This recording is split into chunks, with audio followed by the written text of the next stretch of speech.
मोदी देश को बेच नहीं रहे हैं, वो देश को बचा रहे हैं।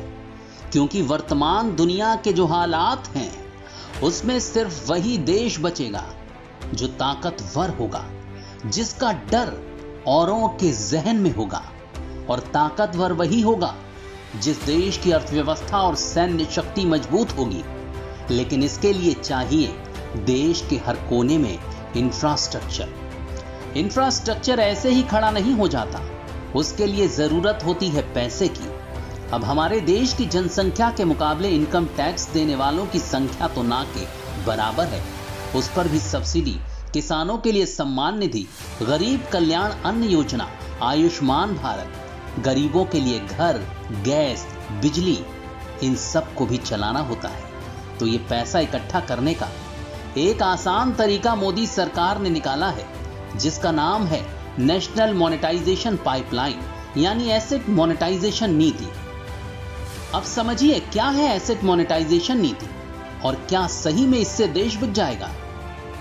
दरअसल सरकार ने फैसला लिया है कि वो 12 मंत्रालयों के एसेट्स को किराए पर देगी। याद रखिएगा, इन्हें बेचा नहीं जाएगा, बल्कि निजी कंपनियों को कुछ वक्त के लिए किराए पर दिया जाएगा। इसके लिए सरकार ने जो हिसाब किताब तय किया है वो कुछ इस तरह से है।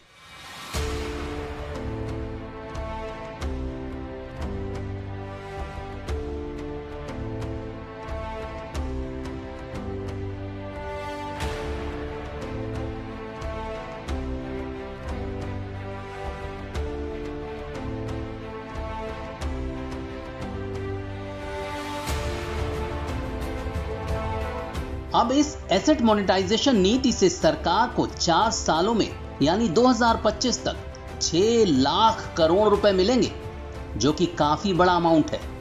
फिर बता दें, सरकारी संपत्तियों को बेचा नहीं जाएगा, सिर्फ किराए पर दिया जाएगा। इसलिए इनका स्वामित्व सरकार के पास ही रहेगा और 4 से 10 साल में सारी संपत्तियां वापस सरकार को मिल जाएंगी।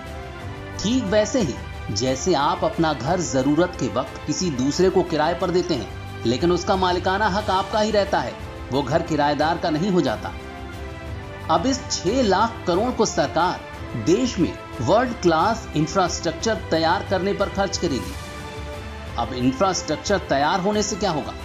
जब पूरे देश में एक्सप्रेसवे, हाईवे, गांव-गांव सड़क, metro network, super fast rail, airport, super speciality अस्पताल, एम्स, स्कूल, कॉलेज और बड़े बड़े इंस्टीट्यूट होंगे, तो जनता को ईज ऑफ लिविंग तो मिलेगी ही, साथ ही देश में कहीं भी बिजनेस करना आसान हो जाएगा।